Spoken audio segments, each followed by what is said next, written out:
Lady Tilney approached Arabella with a concerned expression, murmuring something about the strain of the season and how a rest in Scotland might indeed be beneficial, while Arabella's mother appeared at her elbow, her face stricken, questions tumbling from her lips.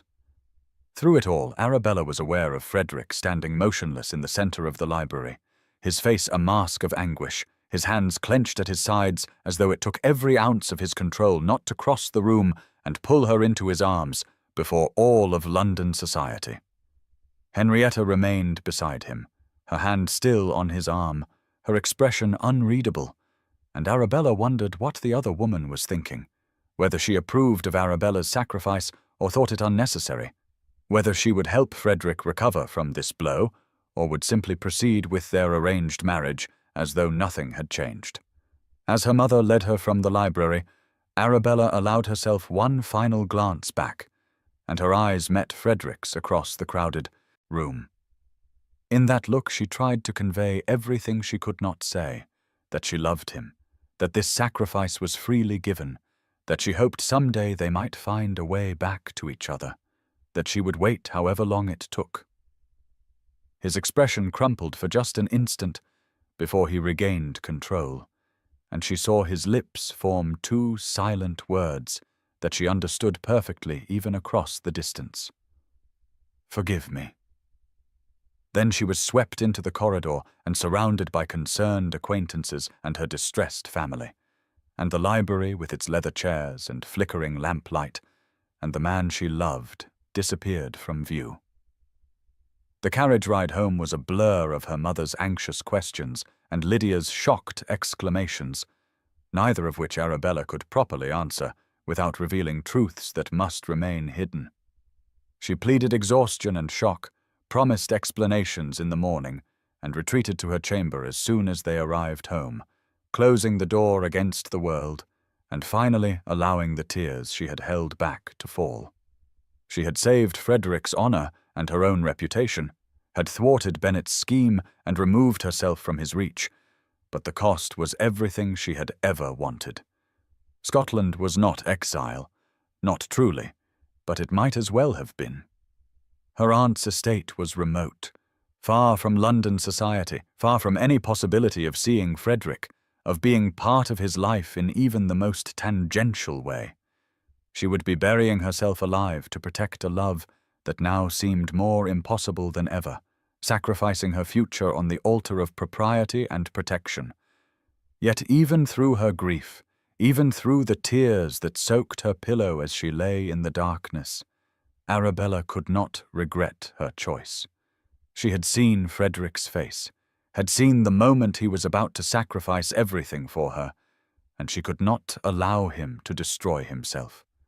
Better that she should disappear, should fade into obscurity as a spinster companion to an elderly aunt, than that he should lose his position, his honor, his ability to protect others who might need him. Love, she was learning, was not always about claiming what you wanted. Sometimes it was about protecting what you loved, even at the cost of your own happiness.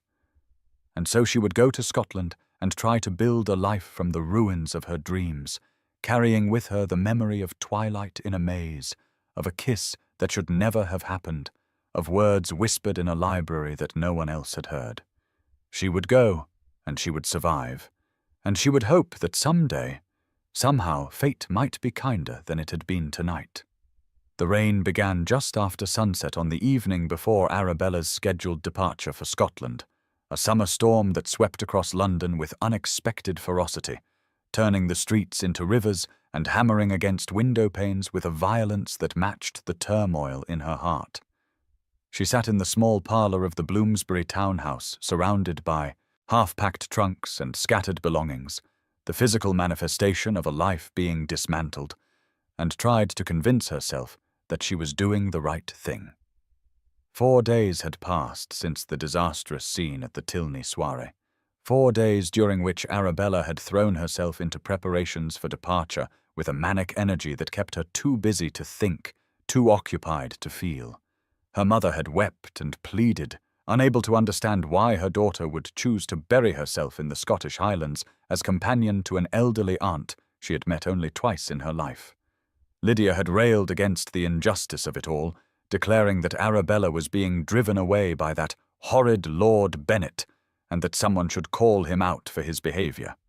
Neither woman knew the full truth, and Arabella could not enlighten them without revealing Frederick's involvement, without exposing the love that had driven all her choices. So she had simply insisted that the decision was made, that her aunt needed her, that a change of scenery would do her good after the strain of the season. Now, on her last night in London, perhaps her last night in this city forever, Arabella sat among the detritus of her former life and allowed herself to acknowledge the full weight of her grief.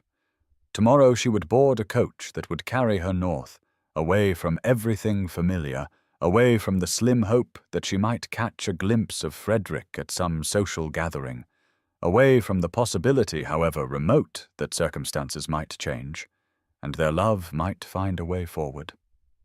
Tonight she could mourn what she was leaving behind, could allow the tears that had been threatening for days to finally fall unchecked. She wore a simple dress of grey wool, practical clothing for travelling, and her hair hung loose down her back rather than arranged in the elaborate styles society demanded. There seemed little point in maintaining such pretenses when tomorrow would see her transformed from a lady of quality, however modest, into a mere companion, a woman whose consequence derived entirely from her employer rather than her own birth or connections. The clock on the mantel, one of the few valuable items that would not be packed, as the house would remain occupied by her mother and sister, chimed 8 times, each note seeming to mark another door closing, another possibility ending. Arabella wiped her eyes with a handkerchief already damp from previous tears and tried to focus on the practical task of deciding which books to take and which to leave behind. Her small allowance would not permit excessive baggage, and every item must be carefully considered.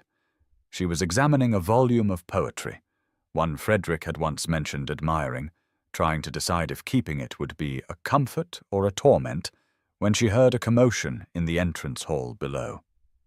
Raised voices, her mother's tone of shock and confusion, and then footsteps on the stairs, rapid and heavy, the tread of someone taking them 2 at a time.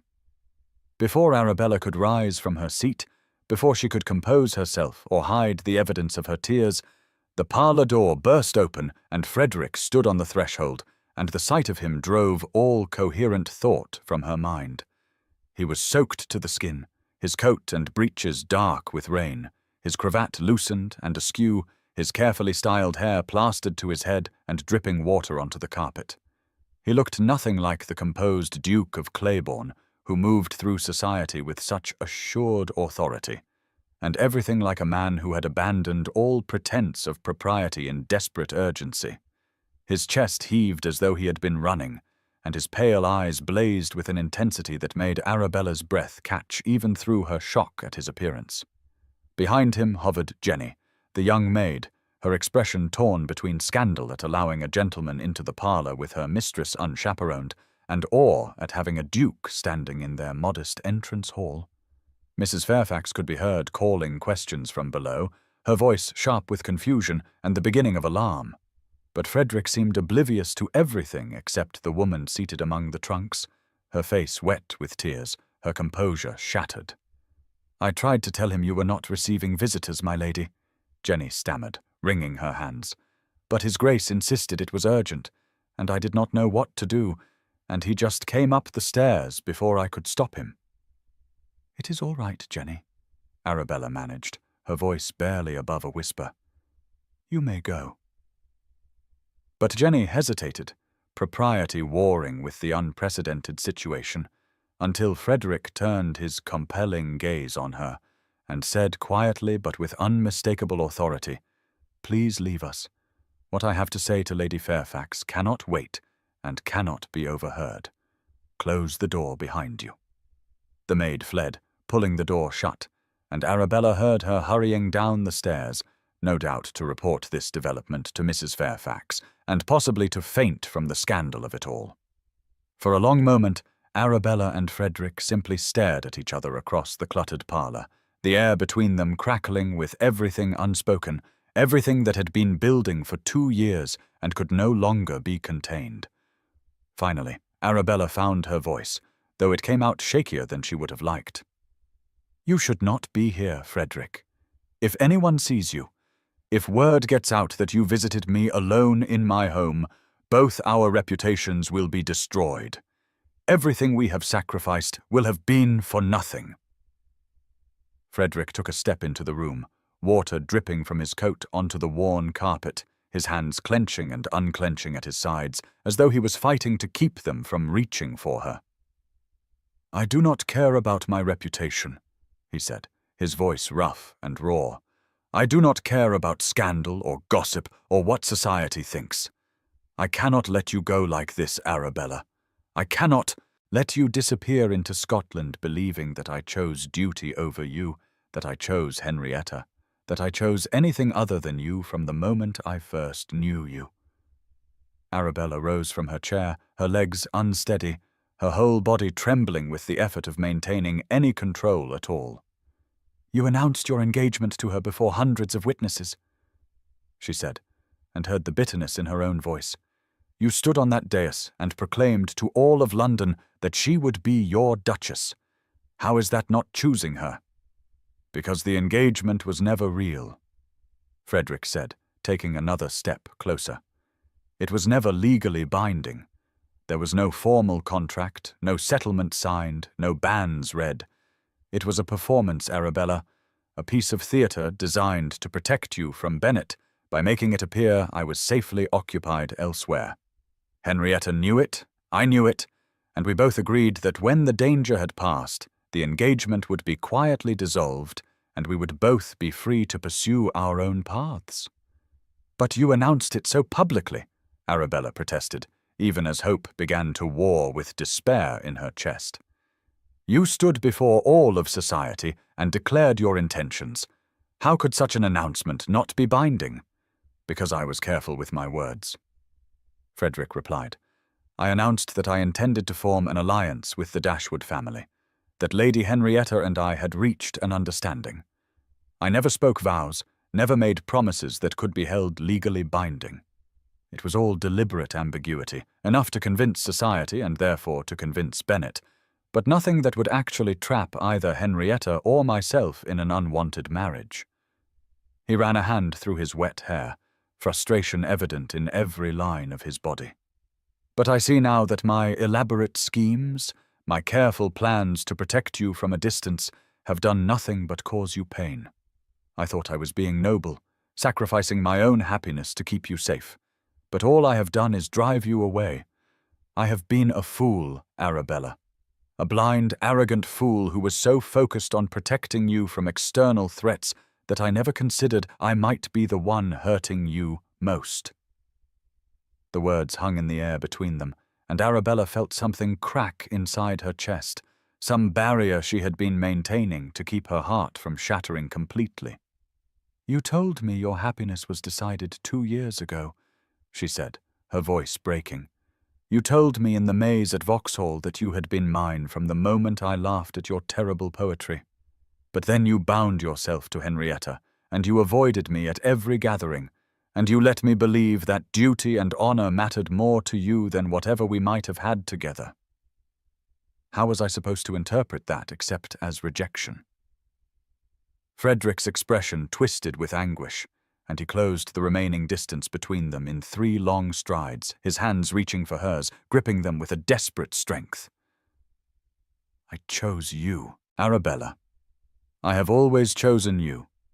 Every decision I have made for the past 2 years has been about you, about keeping you safe, about trying to create a world where you could be happy even if that happiness did not include me.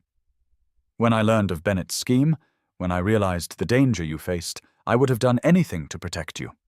If that meant announcing an engagement to another woman, I would do it. If that meant staying away from you, even when every fiber of my being wanted to be near you, I would do it. If that meant watching you from across ballrooms and aching with the need to dance with you, to talk with you, to simply be in your presence, I would endure it all gladly if it meant you were safe. His pale eyes searched her face, and she saw in them a vulnerability she had never witnessed before, a rawness that stripped away all his ducal armor. "But I see now that I was wrong. I was so focused on protecting you from Bennett, from scandal, from anything that might harm you, that I never asked what you actually wanted. I never fought for us, only against him. I never gave you the choice to face the danger together, to be partners in finding solutions, rather than casting you as something fragile that needed to be shielded and hidden away." Arabella's tears were falling freely now, but they were different tears than before, tears of relief and heartbreak and desperate hope all mingled together. "I thought you did not want me," she whispered. "I thought I was convenient to protect because you are a good man who would help anyone in need, but that your heart was never truly engaged. Even when you kissed me in the maze, even when you told me you loved me, I thought it was a moment of weakness, something you regretted." Frederick made a sound that was half laugh, half groan, and released one of her hands to cup her face, his thumb brushing away her tears with infinite gentleness. "Regret kissing you? Arabella, that kiss was the only real, honest, unguarded moment I have allowed myself in 2 years of loving you. Everything else has been strategy and schemes and careful maneuvering. But that kiss was pure truth. I have thought of nothing else since, have dreamed of it every night, have wished desperately that I could have more than one stolen moment in a mist-filled maze. But I would not," she began, then stopped, trying to organize thoughts that seemed to scatter like leaves in wind. "At the Tilney soirée, when Bennett challenged you, I saw your face. I saw you about to sacrifice everything, about to expose the false engagement and defend me at the cost of your own honor. I could not let you do it, Frederick. I could not let you destroy yourself for my sake. So you sacrificed yourself instead," Frederick said, his voice rough with emotion. "You exiled yourself to Scotland, gave up your life in London, your connections, your chances of marriage and happiness, all to protect me from the consequences of my own choices." His other hand came up to frame, her face completely, holding her as though she were something infinitely precious and fragile. "Do you have any idea what it did to me, watching you announce your departure, seeing you walk away and knowing you were doing it for me because of me? I have spent 4 days in absolute torment, trying to respect your decision, trying to tell myself that you had chosen this path and I should honor it, but I cannot. I cannot let you go to Scotland believing that I chose anything other than you, that I want anything other than a life with you." "But Bennett," Arabella started, and Frederick shook his head. "Bennett is gone. He fled London 2 nights ago, 1 step ahead of his creditors and the bailiffs. I received word this morning that he took ship for the continent, likely France, where he will have to live on whatever he can scrape together from sympathetic relatives or gambling. He is ruined completely. His estates will be seized to pay his debts, and he will never set foot in England again without facing arrest. You are safe from him, Arabella. The threat is over." The relief that flooded through Arabella at those words was almost overwhelming, but close on its heels came confusion and a desperate need to understand. If Bennett is gone, if the danger has passed, then why are you here? Why now, on the eve of my departure, do you come to tell me this? Why not let me go if the purpose of all the schemes and sacrifices has been fulfilled? Because I realized something when I watched you walk out of that library at the Tilney soirée," Frederick said, his voice dropping to barely above a whisper, his forehead coming to rest against hers in a gesture of such intimacy it made her breath catch. "I realized that I have been so focused on protecting you from Bennett, from scandal, from anything that might harm you, that I never once asked if you wanted to be protected. I never asked what you wanted, Arabella. I never gave you the choice to fight alongside me, to face the danger together, to decide for yourself what risks you were willing to take. I treated you like something to be guarded and preserved rather than as a partner, an equal, someone whose own wishes and desires mattered as much as my grand plans. I was so certain I knew what was best, so convinced that my schemes would solve everything, that I never stopped to consider the simplest solution of all. Arabella's heart was pounding so hard she thought it might break through her ribs, and when she spoke her voice trembled with the weight of hope and fear. "What solution?" "Asking you what you want," Frederick said simply. "Giving you the choice instead of making it for you. So I am here, drenched and improper and completely abandoning every rule of society, to ask you directly and honestly, with no schemes or shadows between us. What do you want, Arabella? Do you want to go to Scotland and build a new life as your aunt's companion? If that is truly what will make you happy, I will let you go, and I will not interfere, though it will break my heart. Or do you want to stay? Do you want to let me court you properly, openly, the way I should have done 2 years ago? Do you want to give us a chance to see what we might become, without secrets and elaborate plans and constant fear of discovery?" The question hung in the air between them, and Arabella realized with sudden clarity that this was the first time anyone had truly asked her what she wanted, the first time her own desires had been centered in all the machinations and schemes that had defined her life for the past months. Frederick was giving her the choice, the power, the agency to decide her own future, and the magnitude of that gift was almost more than she could process. "I want," she began, then stopped, overwhelmed by the rush of feelings, by the enormity of what was being offered. Frederick waited, patient despite the tension evident in every line of his body, despite the fact that water was still dripping from his coat onto the carpet, despite the impropriety of the situation and the risk he was taking by being here. He waited because he had asked, and he would accept whatever answer she gave, even if it destroyed him. "I want you," Arabella finally said, the words tumbling out in a rush. "I have wanted you from that night at the Moorland Musicale when you shared your poetry with me and looked embarrassed about its imperfections. I have wanted you through 2 seasons of watching you from across ballrooms and treasuring every conversation, every dance, every moment in your presence. I wanted you when you announced your engagement to Henrietta, and I thought my heart would shatter. I wanted you in the Vauxhall maze when you told me you loved me and then walked away.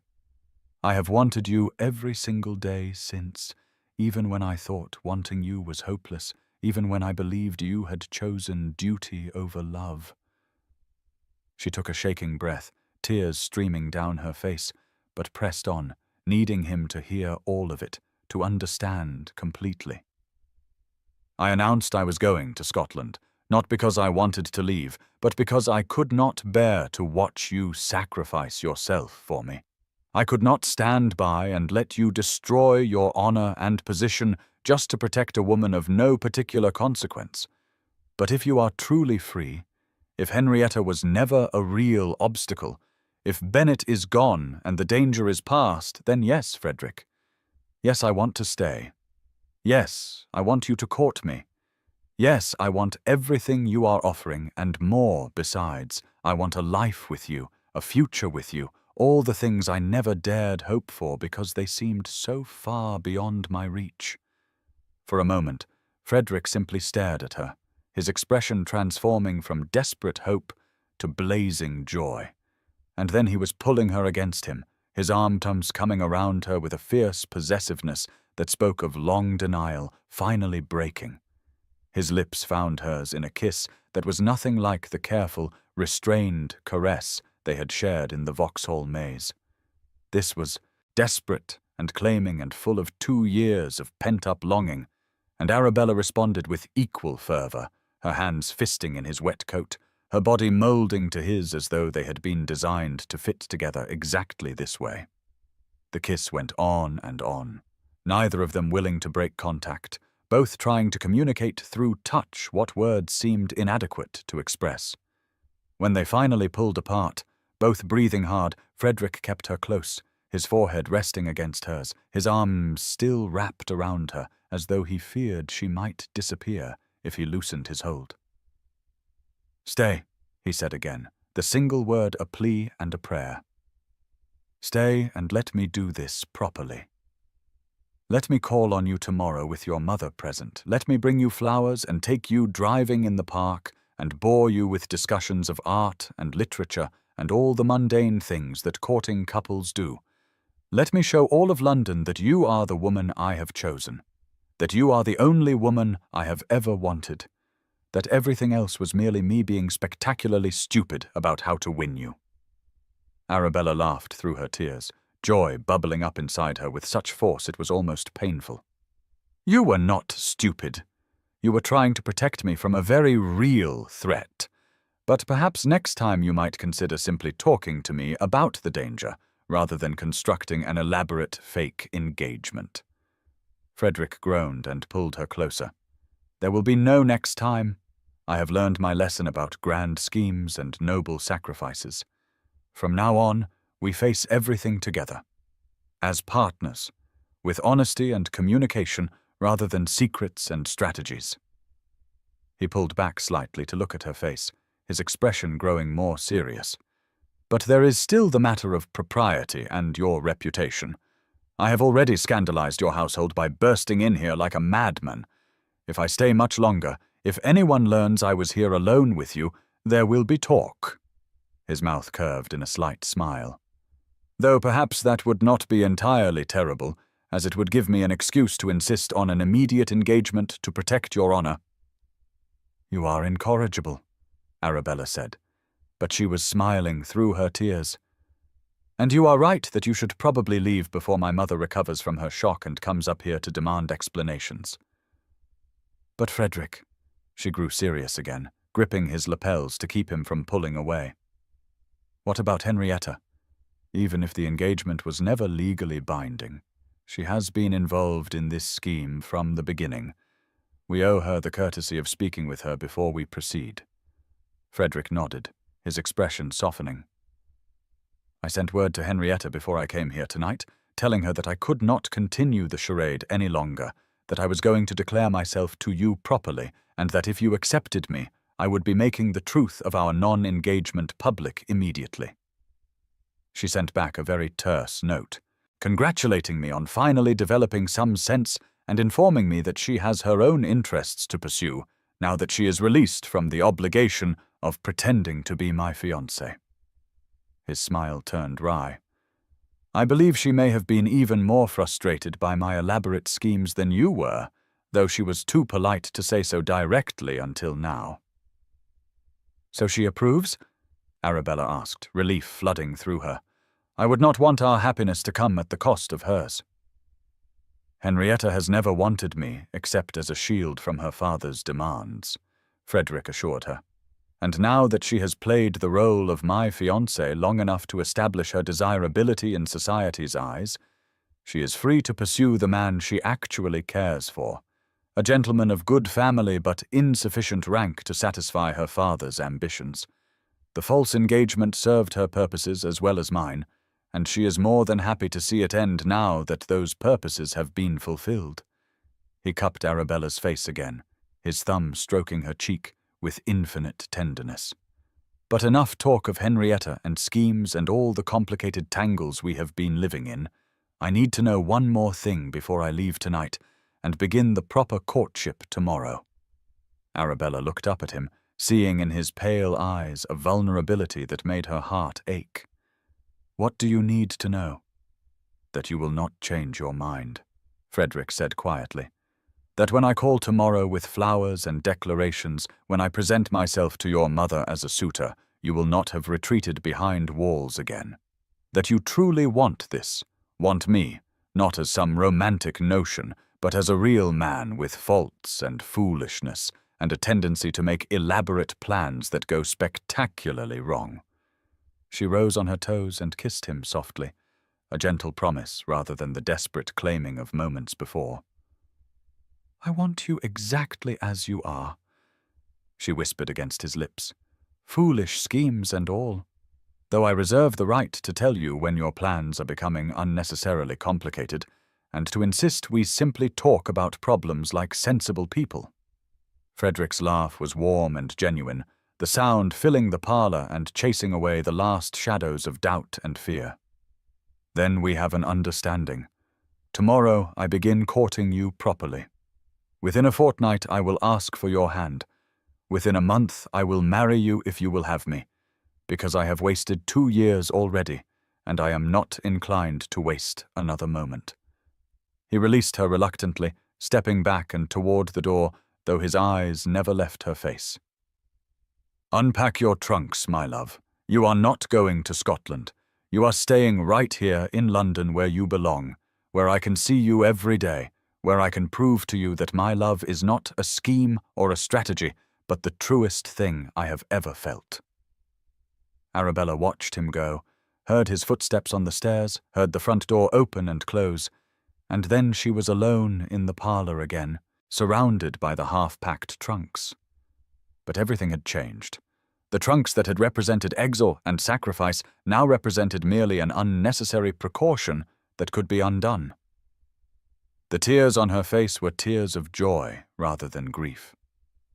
The future that had seemed so bleak and empty now blazed with possibility and promise. She moved to the window and looked out at the rain-soaked street, just in time to see Frederick emerge from the townhouse. Still hatless, still drenched, utterly unconcerned with the storm or propriety or anything except the fact that he had declared himself and been accepted. He looked up at the window as though knowing she would be there, and even through the rain and the darkness she could see his smile, brilliant and unguarded, the smile of a man who had finally stopped trying to protect happiness from a distance and had instead chosen to claim it directly. She pressed her hand to the glass in a silent gesture of connection, and he raised his in response before turning and striding away into the rainy night. Arabella stood at the window long after he had disappeared, her heart so full it felt as though it might overflow, and began to plan not for departure, but for the future that now stretched before her bright with promise. Tomorrow Frederick would call, proper and correct with her mother present. Tomorrow the courtship would begin in earnest, open and acknowledged before all of London. Tomorrow the world would learn that the Duke of Claiborne had chosen a lady of modest fortune over political alliance and grand connections, had chosen love over strategy, had chosen Arabella Fairfax over everything else society valued. But tonight, in this quiet moment between one life and another, Arabella simply stood at the window and let herself feel the weight of 2 years of longing finally released, of love that had been hidden in shadows finally brought into the light, of a future that had seemed impossible now opening before her like a flower turning toward the sun. The rain continued to fall, washing the streets clean, and in the small Bloomsbury parlour, surrounded by trunks that would never make the journey to Scotland, Arabella began to believe in happy endings after all. The September evening was perfect, one of those rare gifts that England bestows occasionally when summer reluctantly yields to autumn, the air warm enough to be comfortable, yet touched with the crispness that promised cooler days ahead. The gardens of Claiborne House, Frederick's ducal estate in Kent, were ablaze with late blooming roses and dahlias, their colours seeming almost too vivid against the mellowing light of early evening. Inside the grand manor house, preparations had been underway all day for what Frederick insisted on calling an intimate gathering, though Arabella had laughed at the description given that intimate apparently meant 50 guests including family, close friends, and those members of society whose good opinion actually mattered. 6 weeks had passed since that rain-soaked evening when Frederick had appeared at her Bloomsbury townhouse and shattered all her plans for Scottish exile. 6 weeks during which he had kept his promise to court her properly, despite his clear impatience with the slow pace propriety demanded. He had called every day that decency allowed, bringing flowers that progressed from tasteful bouquets to increasingly elaborate arrangements that made her mother's modest parlour look like a conservatory. He had taken Arabella driving in Hyde Park at the fashionable hour when all of society could observe them together, making it abundantly clear that his interest was serious and his intentions honourable. He had escorted her to the theatre, to musicales, to gallery exhibitions, and to every social gathering where their presence together would cement in the public mind that the Duke of Claiborne had eyes for no one but Lady Arabella Fairfax. The dissolution of his engagement to Lady Henrietta had been handled with such skill and discretion that society had barely blinked. Henrietta herself had announced, just 3 days after Frederick's midnight visit to Arabella, that upon reflection she and the Duke had determined they would not suit, that their attachment had been more a meeting of minds regarding family duty than a meeting of hearts, and that they had mutually agreed to end the engagement by common consent with no ill will on either side. The speed with which Viscount Sebastian Morland had then begun paying marked attention to Henrietta had led to some raised eyebrows and knowing smiles, but the general consensus seemed to be that both parties had made a fortunate escape and found more suitable attachments elsewhere. Frederick had proposed formally 1 month to the day after his rain-soaked confession, going down on one knee in her mother's parlour with Mrs. Fairfax and Lydia present as witnesses, presenting a ring that had belonged to his grandmother, and making a speech about love and partnership, and choosing each other freely that had left all 3 Fairfax ladies in tears. Arabella had accepted with a joy so profound it felt almost painful, and the announcement in the morning papers 2 days later had been met with general approval from a society that loved a romantic story, and had apparently decided that the Duke's choice of a lady of modest fortune over grand political alliance was rather admirably sentimental. Now, 6 weeks after everything had changed, they were gathering at Claiborne House to celebrate their engagement formally among those who mattered most to them. Arabella stood in one of the guest chambers where she had been shown to prepare for the evening, examining her reflection in the full-length mirror with a mixture of wonder and disbelief. The woman who looked back at her seemed transformed from the modest lady who had attended the Whitmore ball in pale lavender just 3 months ago. Her gown tonight was a creation of deep, sapphire silk that brought out the golden warmth of her eyes, cut in the latest fashion with a fitted bodice and full skirts that rustled when she moved. Her dark hair had been dressed by Frederick's own lady's maid, arranged in an elaborate style with small sapphires woven through the curls that matched the stones in the necklace Frederick had presented to her that afternoon as an engagement gift. She looked, she had to admit, like a woman who belonged at a duke's side, like someone who had every right to be mistress of a grand estate and to move in the highest circles of society. The transformation was not merely external. Over the past 6 weeks, as Frederick had courted her openly and introduced her to his world, Arabella had discovered a confidence she had not known she possessed. She had learned that her intelligence and education, which she had always considered merely adequate, were actually exceptional by society's standards. She had found that her opinions on art and literature were valued by people whose judgment she respected. She had realized that the modest circumstances she had always viewed as a limitation had actually given her a perspective and empathy that many in Frederick's elevated circle lacked. Most importantly, she had learned what it meant to be loved not as an object to be protected, but as a partner to be cherished and consulted, and the knowledge had changed something fundamental in how she saw herself. A soft knock at the door preceded the entrance of Lady Henrietta Dashwood, resplendent in a gown of emerald green that complemented her fair colouring perfectly. The 2 women had developed an unexpected friendship over the past weeks, built on mutual respect and the shared understanding of what it meant to navigate society's expectations while trying to claim some measure of personal happiness.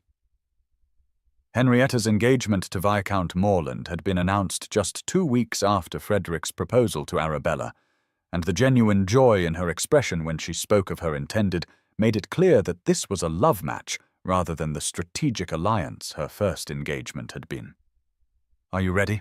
Henrietta asked, crossing the room to stand beside Arabella at the mirror. "The guests are all assembled in the ballroom, and Frederick is pacing like a caged lion waiting for you to make your entrance. One would think after 6 weeks of daily courtship he might be less anxious, but apparently the man cannot bear to be separated from you for more than an hour." Arabella smiled at her reflection, at the happiness evident in her own face. I am ready, though I confess I still sometimes cannot believe this is real, that I am actually going to marry Frederick, that all the schemes and shadows have resolved into something so straightforward and joyful. Henrietta's expression turned knowing. It is real, I promise you, and you deserve every bit of the happiness you have found, as does Frederick. She paused, then added with characteristic directness, I wanted to thank you, Arabella, before we go down to face the assembly. Thank me? Arabella turned from the mirror to face her friend directly. For what? I should be thanking you for your role in bringing Frederick and me together, for agreeing to that false engagement that protected me from Bennett, for being willing to take on a role that must have been uncomfortable to help two people you barely knew. Henrietta shook her head, her smile slight but genuine. I am not thanking you for anything you did consciously.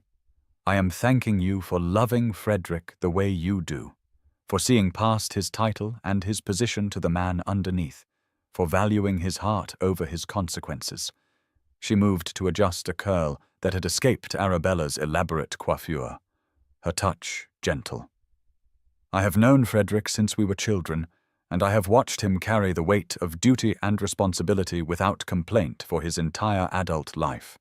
He has always done what was expected, always chosen the path of greatest honor and least personal satisfaction. Watching him choose you, watching him finally put his own happiness first, has been one of the greatest privileges of my life. You have given him permission to be human rather than merely ducal, and for that, I am profoundly grateful. Arabella felt tears prick at her eyes, and blinked them back, not wanting to ruin the careful work the maid had done on her face. You make it sound as though I have done something heroic, when in truth I have simply loved him. The most selfish, natural thing in the world. Sometimes the most natural things are also the most heroic, Henrietta replied. Now, shall we go downstairs before Frederick wears a path in the ballroom floor with his pacing? The two women descended the grand staircase together, a sight that would have seemed impossible just months ago, the current fiancé and the former one moving in perfect harmony. The ballroom at Claiborne House was magnificent, smaller than the grand assembly rooms at places like Whitmore or Devonshire, but no less impressive for its more intimate scale.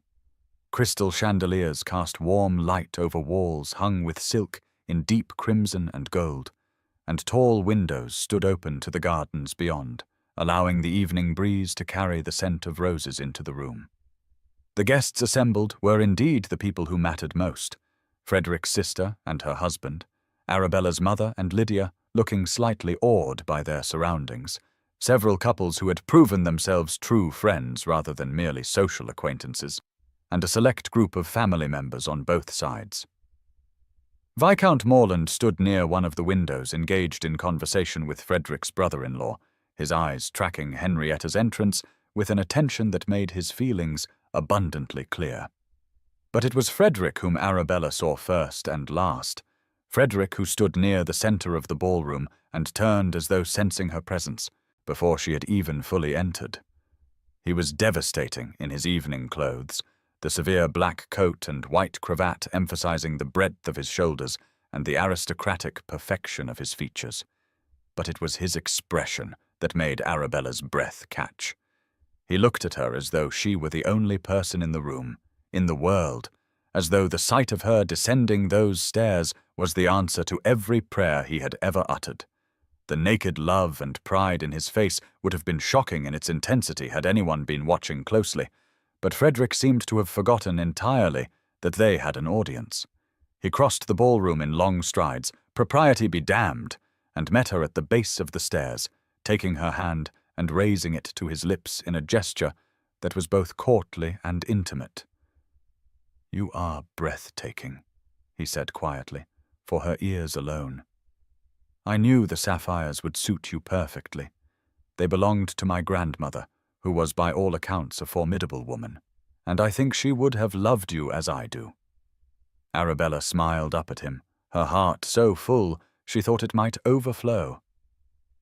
"You are somewhat breathtaking yourself, Your Grace. though I think we are supposed to maintain at least the appearance of propriety until after the official announcement." Frederick's answering smile was wicked. "I have spent 6 weeks being excruciatingly proper, calling at prescribed hours, limiting our time alone together, submitting to your mother's chaperoning with saintly patience. Tonight is our engagement celebration, and I intend to hold you as close as society will permit, and perhaps slightly closer." His sister, the Duchess of Hartfield, called out from across the room with evident amusement. "Frederick, stop monopolizing your intended and bring her over so we can welcome her properly to the family." The evening that followed was unlike any Arabella had experienced in her 3 seasons in London society. There was no stiffness, no social maneuvering, no undercurrent of judgment or competition. The guests were genuinely pleased for them. The conversation was lively and intelligent, and when Frederick's brother-in-law proposed a toast to the happy couple, the good wishes expressed were heartfelt rather than merely polite. Dinner was served in the grand dining room, Arabella seated at Frederick's right as his acknowledged fiancée, and the meal was a succession of exquisite courses accompanied by excellent wine and better conversation. Henrietta, seated across from Arabella with Viscount Morland at her side, caught her eye several times during the meal and smiled in a way that seemed to say, "You see? This is what happiness looks like when it is freely chosen rather than strategically arranged." After dinner, the guests returned to the ballroom, where the small orchestra Frederick had engaged struck up a waltz. It was the same piece that had been playing at the Whitmore ball when Frederick had made his false announcement, and Arabella recognized it immediately, feeling a complex wash of emotions at the memory of that devastating night.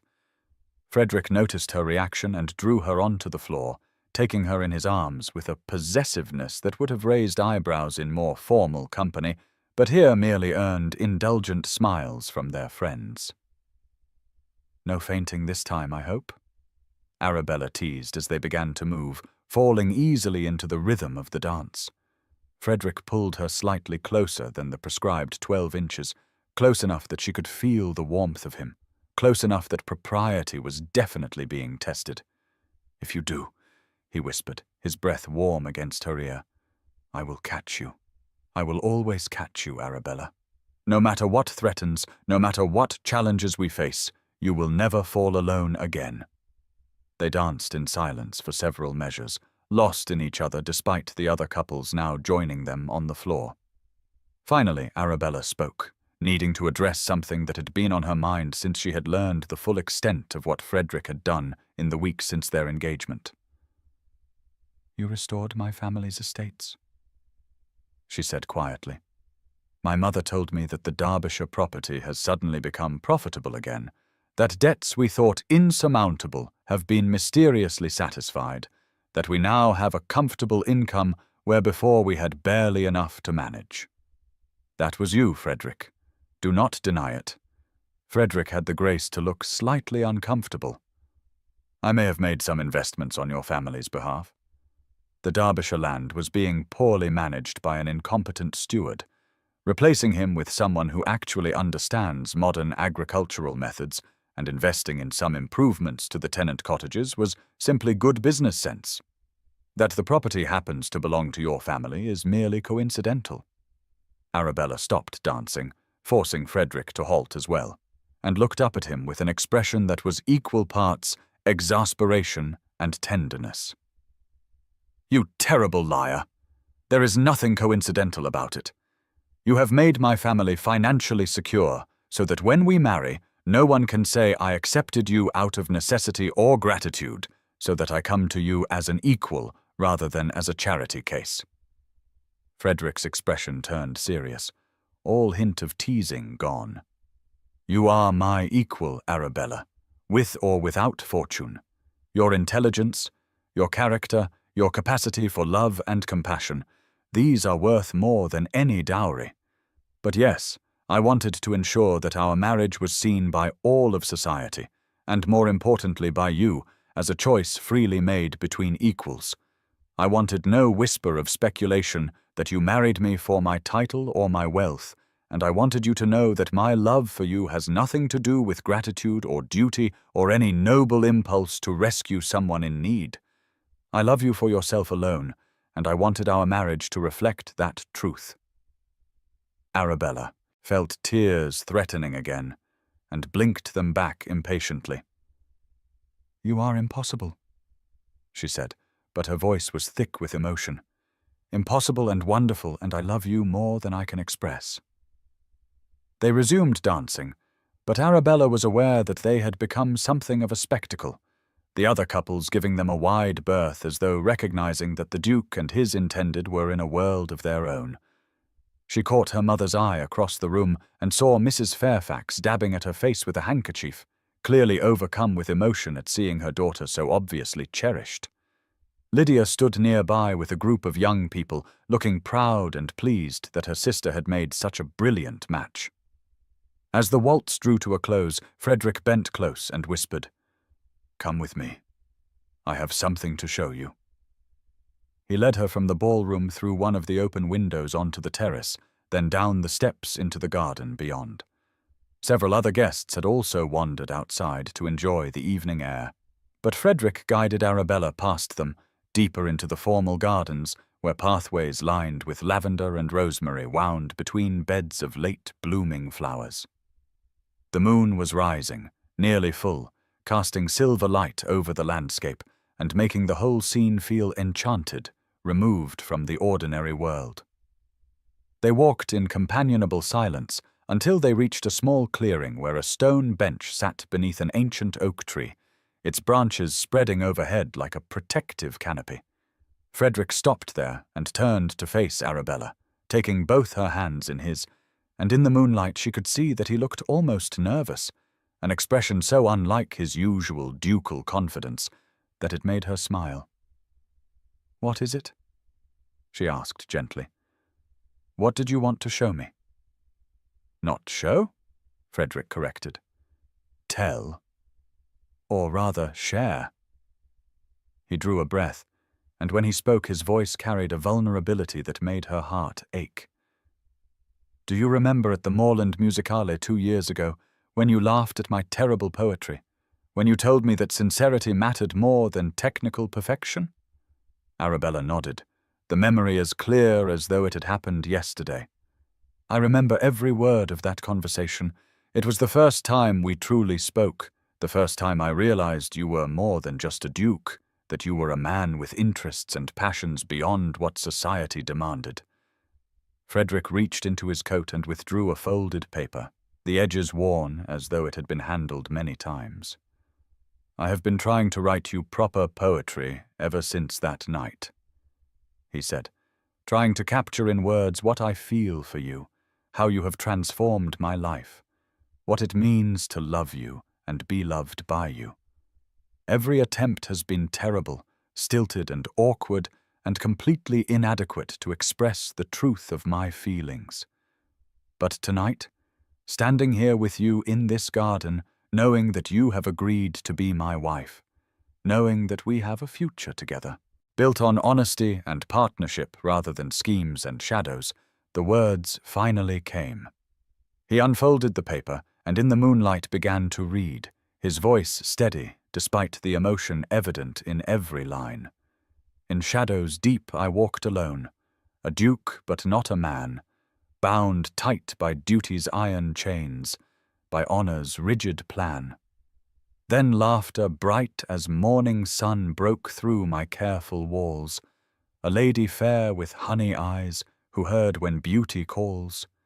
She saw not title, land, or wealth, but soul beneath the stone, and loved the man I'd hidden well, the heart I'd never shown. Through schemes and fears and desperate plots, through danger dark and deep, she chose to stay when flight seemed wise, to wake when I would sleep. No sonnet fine could capture truth of what her love has wrought, how she has made me whole again, has given what I sought. Not duty's cold and distant praise, not power's hollow glory, but partnership of equal hearts, our own unfinished story." The verses were simple, lacking the elaborate metaphors and formal structure that characterized great poetry, but they were perfect in their sincerity, in the raw honesty of emotion that infused every word.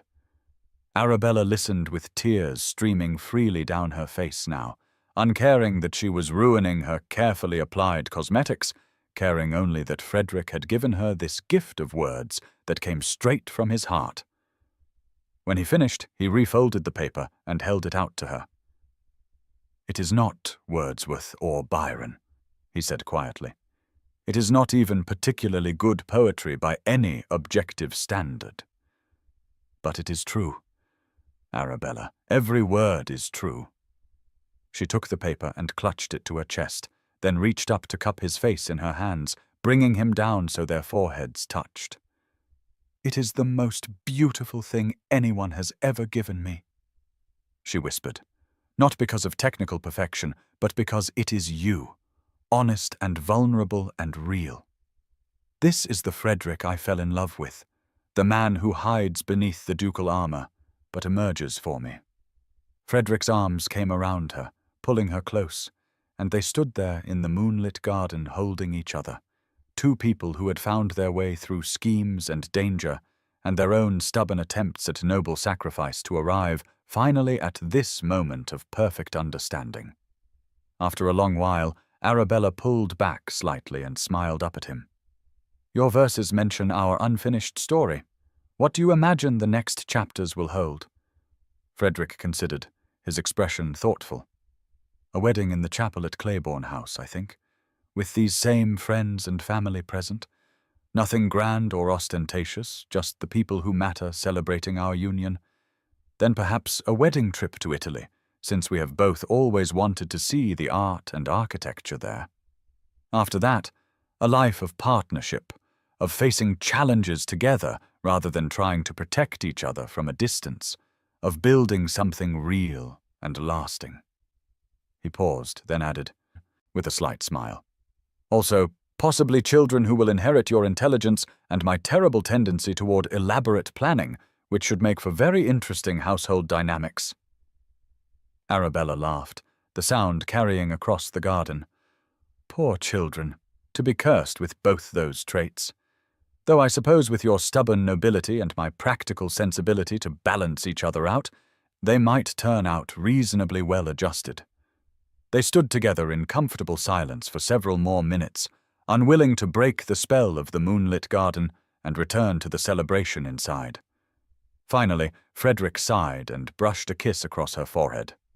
"We should go back before our absence is noted and causes talk. Though at this point I care very little what society thinks, I would prefer not to scandalize your mother on the evening of our engagement celebration." As they walked back toward the house, Arabella thought about the journey that had brought them here, from that first meeting at the Moorland Musicale through 2 years of careful friendship, through the terror of Bennet's threat and the heartbreak of Frederick's false engagement, through schemes and sacrifices, and finally to honest declarations and freely chosen commitment. It had been circuitous and complicated, marked by misunderstandings and noble but misguided attempts at protection, but it had brought them here to this perfect September evening and a future that stretched ahead, bright with promise.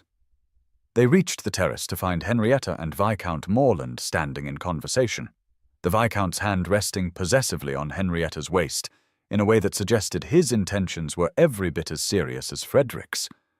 Henrietta looked up as they approached and smiled, a genuine expression of warmth that transformed her usually cool features. "There you are.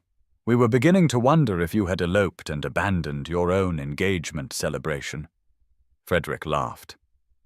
"Tempting as that might be, I have promised Arabella a proper wedding with all due ceremony.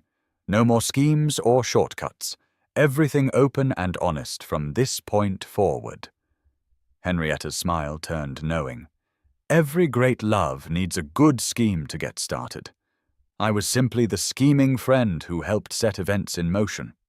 Though I must say, watching you two dance around your feelings for 2 years while constructing increasingly elaborate plans to avoid simply confessing them was occasionally frustrating, A simple declaration at the Moorland Musicale could have saved everyone a great deal of trouble. Arabella and Frederick exchanged glances, then burst into simultaneous laughter. "She is not wrong," Arabella admitted. "We were rather spectacularly bad at the straightforward approach. It took mortal danger and a false engagement and my near exile to Scotland before we finally managed to simply talk to each other honestly. Though I suppose that makes the happiness we have found now all the sweeter for having been through a hard one." They returned to the ballroom together, the four of them, two couples who had found love in different ways, but who shared the understanding of what it meant to claim happiness in defiance of society's expectations and restrictions. The celebration continued late into the night, with dancing and music and conversation that flowed as freely as the excellent wine from Frederick's cellars. At midnight, Frederick made a formal announcement of his engagement to Lady Arabella Fairfax, speaking of her character and intelligence and the honor she did him by accepting his proposal. Arabella stood beside him, her hand in his, and felt the weight of genuine approval and affection from the assembled guests, felt the warmth of being welcomed into Frederick's family and circle, not as an interloper or a woman above her station, but as someone who belonged, who had earned her place through her own merit and through the depth of love she shared with the man at her side.